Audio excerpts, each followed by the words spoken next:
Hello everyone, thank you for coming today. My name is Corey. I'm a master's student and I'm presenting today on reading comprehension strategies for kindergarten, first and second grade teachers, so thank you for coming. On the agenda today is the Science of Reading with the Comprehension edition. We'll be collaborating just a little bit with our team, and we have some fun make and takes.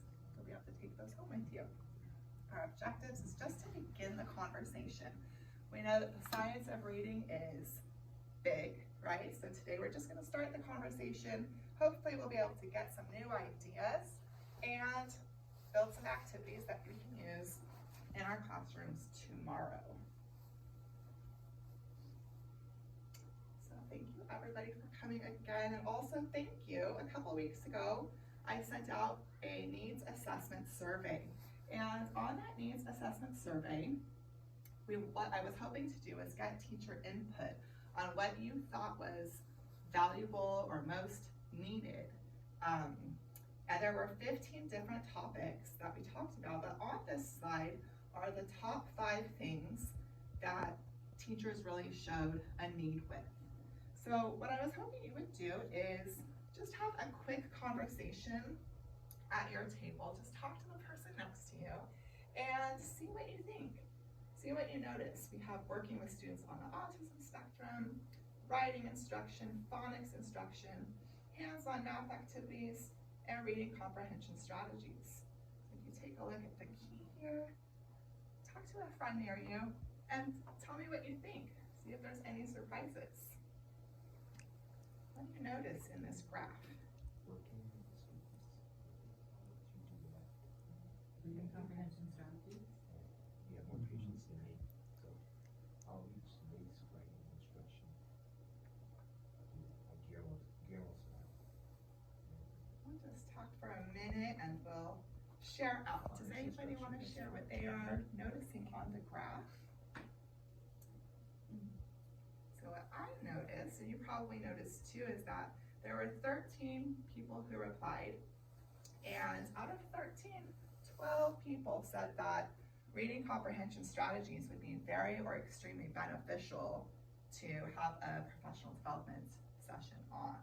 So I thought that was not really surprising. It was a little bit expected, and the reason why it was expected was because we at K2 have been spending a lot of time on the science of reading, right? We've been talking about the foundational skills that we'll see here, but not spending quite as much time in this area. So much of our focus has been here, and that's our major focus in K2, so that's to be expected, right? But if we review Scarborough's reading rope, we'll remember that the language comprehension area happens simultaneously. These two areas need to happen at the same time. So how do we teach reading comprehension to kids in kindergarten, first and second grade who might not be reading on their own yet? What do we do? If you look at all of these things in the language comprehension section, we're talking about background knowledge, vocabulary, language structures, verbal reasoning, literacy knowledge. Those are things that we're going to build orally with our young students through oral comprehension and read alouds. Okay? That's what we're talking about today. Just to get into a little bit of background, a little bit of the research, because we know that the science of reading, there is a huge body of research, right? It addresses how children learn to read. And it doesn't just include phonics, decoding, phonological awareness. All of this also needs to be happening.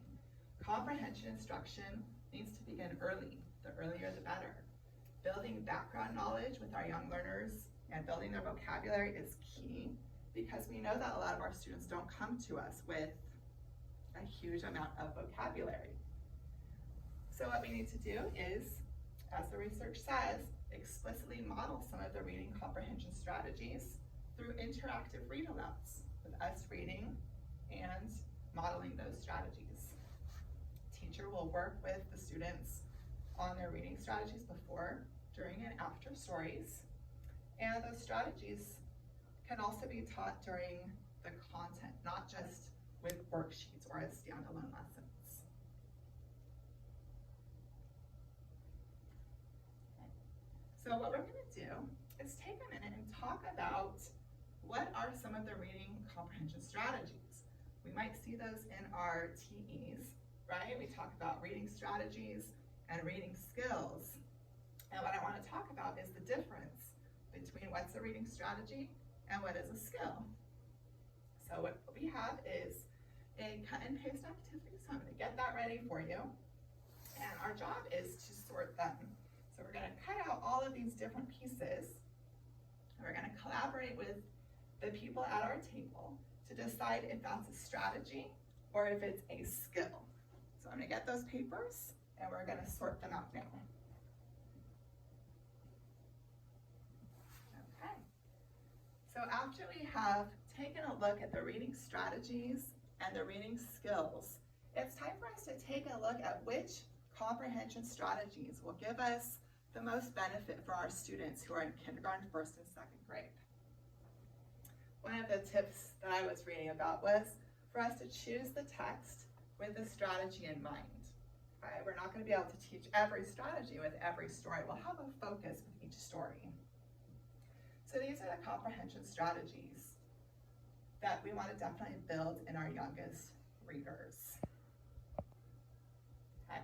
So making predictions, where we would preview the text through questioning and looking at pictures with the students. Asking questions. One of the tips that I really liked was teaching the students to ask themselves questions like, I wonder about the things that they're seeing and about the things that they are hearing while we read. Specifically and explicitly teaching students how to visualize. That's a strategy that students don't always know how to do on their own. So teach them how to close their eyes and draw quick pictures in their heads. This is just a quick overview. We'll go more in depth in these at a future session. Making inferences, so using clues in the story that they can make connections with. Monitoring their comprehension, asking themselves if they're understanding what they're hearing. And learning how to summarize. These would be the skills that we will be working with our young readers on. Just a quick quote for us. Reading comprehension and spoken language comprehension share the same three language processing systems: phonological, context, and meaning. I thought this was fascinating. The same processes in our brain we do when we're speaking and trying to comprehend orally as we do when we are reading and looking at words on the page. That cannot be overstated. That's why it's important for us to practice.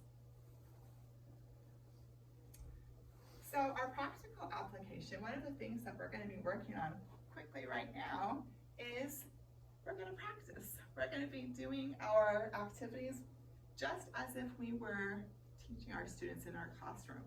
So we're each going to have a reading passage, and you're going to choose one of the strategies to focus on.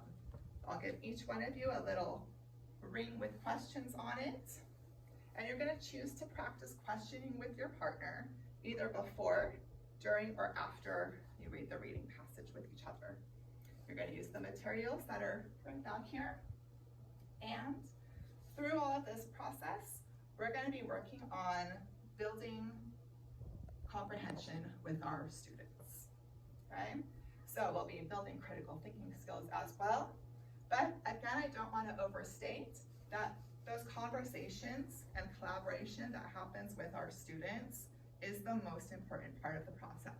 So I'm going to get those papers out for us.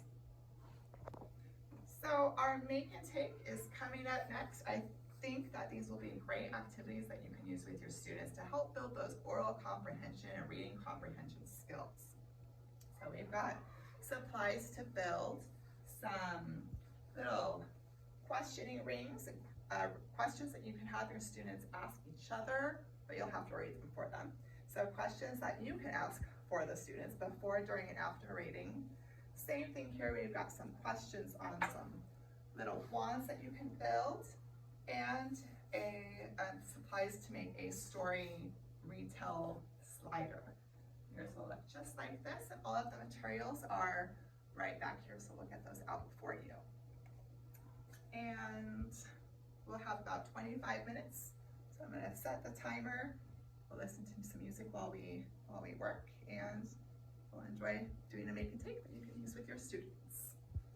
Thank you. Okay.